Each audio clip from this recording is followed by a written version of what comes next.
얼마 전에 사고가 좀 나긴 했어요. 다치진 않았는데 초등학교 음식 배달이었어요. 점심시간에 순두부를 한 35,000원짜리 짊어지고 자전거 타고 가고 있는데 거기가 이렇게 정문에서 이제 딱 오른쪽으로 틀어서 오르막을 올라가가지고 현관까지 가야 되는데 정문에 틀어가지고 오르막을 올라가려고 막 밟고 있는데 뒤에서 그 경비 아저씨가 딱 잡는 거예요. 저를 거기 잠깐 그러는 거예요. 그래가지고 섰죠. 근데 오르막길이었잖아요. 그래가지고 그 서는 순간 제가 중심을 잃고 뒤로 넘어진 거예요. 자전거랑. 네? 근데 그 와중에 순두부찌개를 지키려고 뒤로 안 넘어지고 최대한 몸을 숙여서 엉덩이도 이렇게 딱 주저앉은 거예요.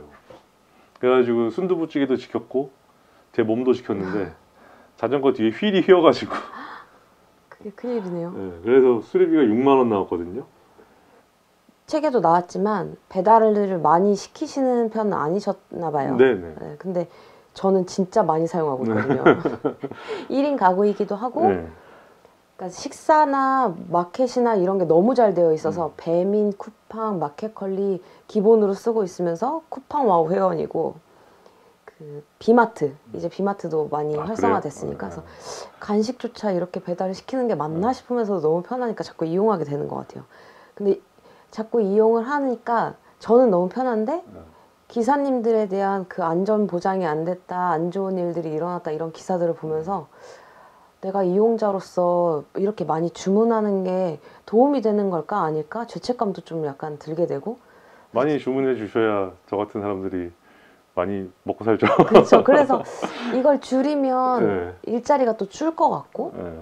이런 고민들이 좀 생겼어요. 그래서 제가 쿠팡 친구한테 직접 물어보고 싶었던 거는 해야 되냐 말아야 되냐 이것도 있었지만 이게 단순히 미안함이랑 고마움으로 해결될 문제는 아닌 것 같아서 어떻게 어떤 문제들을 풀어나가야 되는지 간단하게 좀 말씀을 먼저 해주실 수 있을까요? 그 조금 복잡한 얘기부터 좀 시작을 하자면은 그 쿠팡이 우리나라 이 온라인 쇼핑이나 배송업계에 끼친 영향이 상당히 크다고 해요. 그러니까 그 쿠팡에서 파는 물건들은 대부분이 거기에 뭐 5만 가지인가 6만 가지인가 상품이 있는데 제가 가서 일을 해보면은 대부분이 그 라면, 물, 휴지, 뭐 아니면 고양이 뭐 반려동물 용품 이런 그 누구나 아는 상품들이에요. 우리가 무슨 농심 무슨 신라면을 고를 때 그 신라면 뭐 제조일자 보고 뭐 제조자 보고 고르지 않잖아요. 네네. 그냥 이건 그냥 어디서 사나 다 똑같은 거잖아요. 쿠팡에서 이제 주로 그런 것들이 팔리는 거예요. 그러니까 온라인 쇼핑이 거의 대부분이 그럴 거예요. 사람들이 물건을 따지기보다 그냥 다 알고 있는 물건이기 때문에 제일 먼저 가격 비교를 하고 그 다음에 배송 속도를 비교를 해요. 그러니까 쿠팡은 여기서 그 처음에 로켓 배송이었죠. 네. 네. 배송 품질을 올려가지고 시장을 장악을 한 거예요. 네, 당일 배송으로. 네. 그러니까 쿠팡의 경쟁력은 배송이었고 그 쿠팡이 이렇게 배송의 품질이라는 게 빠른 배송이죠. 품질을 높이다 보니까 다른 택배 업체들도 그렇게 따라갈 수밖에 없는 거죠. 네, 이틀 3일 걸리던 게 왜 쿠팡에서는 하루 만에 오는데 왜 거기는 2, 3일 걸려요? 그러면은 여기도 당일 배송을 할 수밖에 없는 구조가 이렇게 가고 있는 거예요. 시장이 변하니까 계속 거기에 예. 발맞추다 보니까요. 예. 그리고 택배 단가가 조금씩 또 좀 낮아지고 있고 경쟁이 치열해지다 보니까 그러니까 그런 구조적인 문제가 있는 것 같은데 그래서 총알 배송, 뭐 당일 배송 이런 것들 이런 문화가 좀 느슨해져야 되지 않나 예, 그런 생각은 좀 하긴 해요. 네. 근데 어쨌거나 물량은 계속 늘어나고 있기 때문에 그 물량이 늘어나면은 여기에 뭐 시스템적으로 좀 발전할 수 있는 그런 부분도 필요할 것 같긴 하고요. 이 코로나가 심해지면서 그때 한번 물건들이 창고에 쌓이는데 배송이 늦어지면서 막 밀렸던 그런 일들도 있었잖아요. 네. 그때 사람들이 그래도 예전이랑 좀 달라졌다고 생각한 게 옛날에는 막 닥달하고 하루라도 그렇죠. 늦으면은 제조한 데부터 시작해서 항의가 엄청 많았을 텐데 그럴 수도 있지 다 사람이 하는 일인데 이렇게 좀 인식이 좀 바뀐 것 같아서 좀 그런 부분은 네, 좋더라고요. 저도 뭐 음식 배달 같은 거 하면서 한 번도 이렇게 늦었다고 그러니까 그런 적은 없거든요. 그러니까 잘못 배달하는 게 문제인 거지. 맞아요. 늦었다고 타박하시는 분들 전혀 없는 것 같아요. 맞아요. 옛날에 한 가지 예를 생각해 보면은 도미노에서 30분 안에 배달하고 그 이후에 늦을수록 금액을 할인해준 그런 사건들 때문에 사고도 나고 막 이랬잖아요. 네. 그런 걸 지나오면서 지금 조금 문화가 약간 정착되고 있는 중인가 보다 이런 생각이 좀 드네요. 근데 한 가지 문제가 있다고 생각되는 거는 그 음식 배달할 때 배달료가 한 건에 3,000원이거든요. 네. 그러면은 한 시간에 최소 3개, 4개는 해야 3개도 아니요. 한 4개, 5개는 해야 최저임금 수준의 수입이 생기는 거예요. 그러니까 오토바이를 만약에 타면서 배달을 한다면은 오토바이 값 들어가고 오토바이 보험료 들어가고 오토바이 음식 배달하는 오토바이 보험료 굉장히 비싸거든요. 네. 기본 한 4,500만 원 해요, 1년에. 네, 그리고 기름값 들어가죠. 네. 그리고 수리비 들어가죠. 그리고 그렇게 하루 종일 오토바이 타고 배달하면 그 오토바이가 수명이 한 1년밖에 안 가요. 네, 그렇기 때문에 한 시간에 최소 15,000원은 그 5건은 배달을 해야 유지가 되는 거예요. 근데 보통 이렇게 음식을 시키면은 음식점에서 조리하는데 한 10분에서 15분 걸려요. 네. 치킨 기준으로 하면 15분이에요. 그러면 사실 배달하는 데는 한 10분이면 다 돼요. 웬만하면. 그러면 그 프로세스만 해도 25분이잖아요. 네. 그러면 한 시간에 몇 건 할 수 있겠어요? 4건밖에 안 될 것 같아요. 2건, 3건밖에 못 하는 거죠.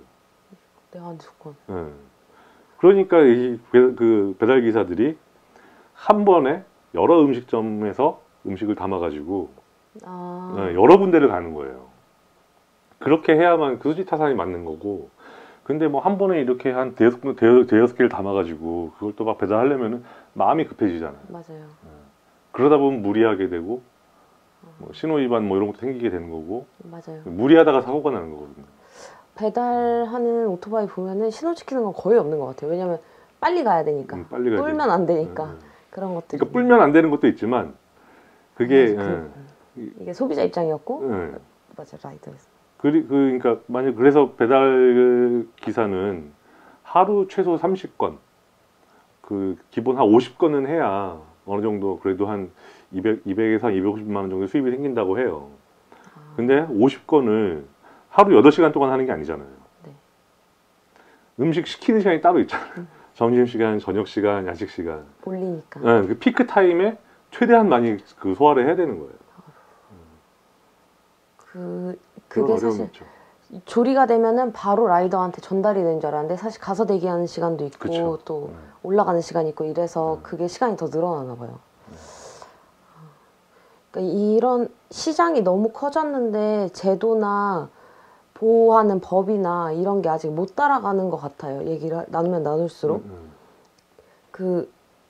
또 기준을 세우기가 어려운 게 라이더들마다 근무하는 시간이나 방법이나 이게 다 다르니까 기준을 세우기가 참 어려울 것 같기는 해요. 그렇죠. 네. 그 예를 들어서 산재보험 같은 경우도 요즘 그 최근에 산재보험이 좀 논란이 되고 있는데 일단 대리기사부터 치면은 전국의 대리운전기사가 한 활동 중인 대리운전기사 한 16만 명 정도 된다고 봐요. 그 정확한 통계는 없는데 한 16만 명 중에 산재보험 가입되어 있는 대리기사가 10명인가 그래요. 10명도 안 될 거예요 아마. 13명인가? 너무 적은 숫자예요. 네, 그 이유가 왜냐면은 산재보험을 가입하려면은 전속성이라는 조항이 있거든요. 그러니까 어느 한 회사에 소속이 돼 있어야지만 그 한 회사에 소속이 돼 있고 그 회사 일만 해야지만 산재보험 가입이 가능한 거예요. 네. 근데 대리기사는 그러니까 플랫폼, 그 프로그램에 뜨는 거 보고 그걸 잡아서 아무거나 그 타는 거기 때문에 어느 한 회사에 소속돼 일할 수 있는 구조가 아니거든요. 네. 그걸 이유로 산재보험 가입이 안 돼요. 근데 문제는 뭐냐면은 대리운전기사 같은 경우는 그 운전자 보험을 들어요. 네. 단체 보험 형식으로 드는데 그러면은 이거는 운전하다가 나는 사고는 뭔가 좀 보상이 좀 돼요.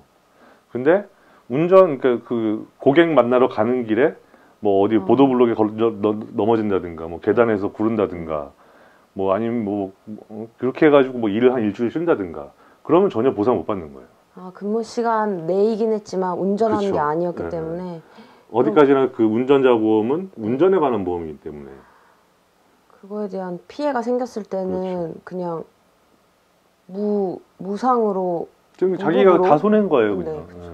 회사에 다니면은 뭐 무슨 병가라도 받겠지만 네. 이거는 자기가 일을 안 나가면 그 피해는 다 고스란히 자기 손해인 거죠. 배달 기사도 마찬가지예요. 그래도 배달 기사들은 좀 산재보험에 많이 가입된 편이긴 한데 예, 그런 것들이 좀 문제가 있죠. 그리고 뭐 제도적인 문제를 따지자면은 어쨌든 뭐 프리랜서 그런 개인 사업자 신분으로 이렇게 일을 하는 거기 때문에 뭐 고용보험이나 이런 것도 없고 주유수당 없고 월차수당 뭐 연월차 없고 4대 보험 없고 퇴직금 없고 아무것도 없네요. 없죠.